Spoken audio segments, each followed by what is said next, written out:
ప్రేక్షకులకు నమస్కారం. మనకి తప్పని పరిస్థితుల్లో ప్రయాణాలు చేయవలసి వస్తూ ఉంటుంది. అలాంటి సందర్భంలో ఉదయకాలం మాత్రమే ఈ వారసూర దోషం అనేటువంటిది ఉంటుంది అని.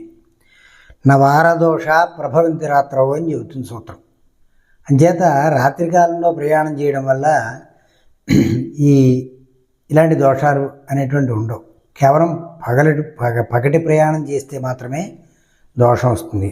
ఒకవేళ ఆదివారం పడమరకు వారసులు కదా, మరి అలా ప్రయాణం చేయవలసిన పరిస్థితుల్లో తప్పని పరిస్థితి వస్తుంది. దానికి కూడా ఏం చెప్పారు అంటే, ఆదివారం నాడు పడమరకు కనుక ప్రయాణం చేయవలసి వస్తే కొద్దిగా నీతిని త్రాగి, అలాగే తాంబూలం ఎవరికో పోక చెక్క, 2 తమలపాకులు, 2 అరటిపళ్ళు పెట్టి తాంబూలం ఎవరి చేతిలో నుండి పెట్టి ప్రయాణం చేస్తే, ఆ విధంగా పశ్చిమానికి తప్పని పరిస్థితుల్లో ప్రయాణం చేయవలసిన సందర్భంలో ఆదివారం నాడు దోషం నివృత్తి చేయబడుతుంది, దోషం ఉండదు అని దానికి మనకి పరిహార క్రియ చెప్పారు. కాబట్టి ఆ విధంగా చేసి ప్రయాణం చేద్దాం.